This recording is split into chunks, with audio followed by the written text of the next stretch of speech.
the second person who has also put his interests aside for the interest of everybody is John M. Taylor, and he has a new book as well. Thank you. I stepped out of high school a number of years ago on a Thursday and Sunday. Got on the Greyhound bus to go to Fort Jackson for basic training, and have enjoyed the Army and being around the Army ever since, which those of you who are in the Army know is a bunch of BS. But I did find one thing I didn't like about being in the Army there initially. When I stand up real tall, about 5'6", I couldn't see anything because it made me stand in the back of the formation.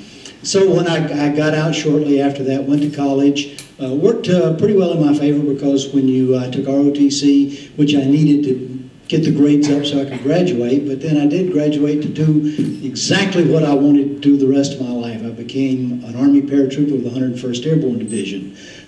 Served with them, went to Vietnam, made what I always thought was a combat jump, but really wasn't too much of a combat unless you count that water buffalo that I scared to death, or he scared me to death, one of the two, while I was there.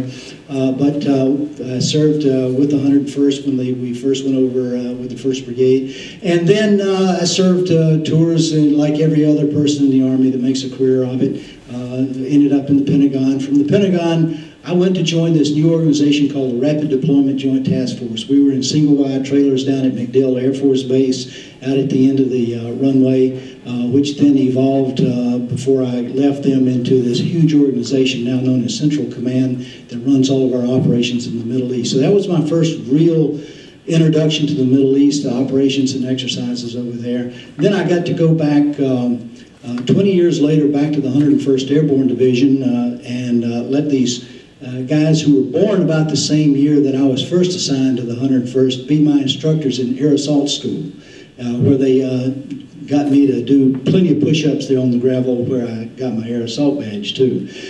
From there I went to my civilian career, enjoyed life until I was sitting in an office in Riyadh a few years ago and decided, well, I've just enjoyed all this I can stand. So I decided I would learn to write, and so I took courses and figured out what kind of the craft was about. Wrote a couple of books. One is set in I live now in Florida. One is set in South Florida in the Keys called Flash Ephemeral. And the other one, kind of interestingly, is set in Iraq. Now, I wrote this book before any American other than a few commercial folks ever went to Iraq. It was set right after the first Gulf War, but I didn't even know there was going to be a second Gulf War. Well, since then, I'm very active in the 101st Airborne Division Association, and I get to meet a lot of our young troops, and some of them not so young, that have come back from over there. And I've had guys come up to me and say, hey, I found the monastery that's in your book. So for you folks who are writers, do your research. If you say there's a monastery in a place, make sure there really is one, because I've had a guy come up and tell me he found it after he read my book, which is Behind the Green Water. But while I was with the 101st Airborne Association at the reunions here in the past few years, we were talking about losing our Vietnam veterans. Our World War II guys are leaving us pretty quickly. We're still about 30 very active in the 101st Airborne Division Association when we go to our reunions. But every year there are 1 or 2 or 3 or 4 that don't make it back. And as I listen to their stories, and those of you who have seen maybe Band of Brothers or something like that on TV, that's how it was. It was tough fighting for those guys.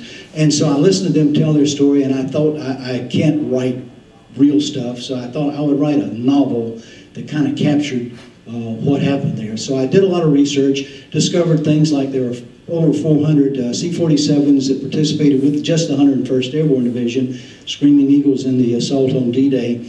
And out of those over 400 planes, 18 were missing come dawn. So I wrote Missing Sticks. Those of you who may know the airborne jargon, a stick is the name and the number given to an airplane and the paratroopers that are on board that airplane. Well, on D-Day, the first Pathfinder airplane crashed into the English Channel, and then 18 more C-47s were missing come dawn. So this is a novel. This is fiction, and it talks about what if those men from those 18 planes had survived? What might they have done? What could they have done?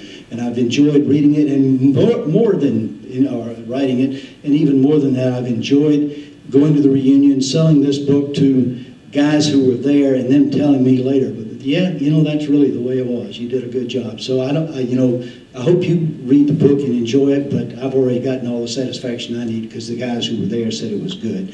My name is John M. Taylor. My website is johnmtaylor.com. I've got a new book coming out pretty soon called Gulf Winds, whose the main character is a wounded lieutenant that has come back from Iraq. His legs bummed up from a car bomb, and he's gone back to being a fishing guide at home south of Florida. And I'm really looking forward to getting that one out too. That's incredible. Thank you for your service. What would you like to say to the men and women in the military that are serving right now? Well, my first brigade commander in Vietnam just had one little short phrase: stay alert, stay alive. So guys and gals, stay alert, stay alive, come home. I want to hear your stories too. Okay, great. Can you pick up the flyer and tell you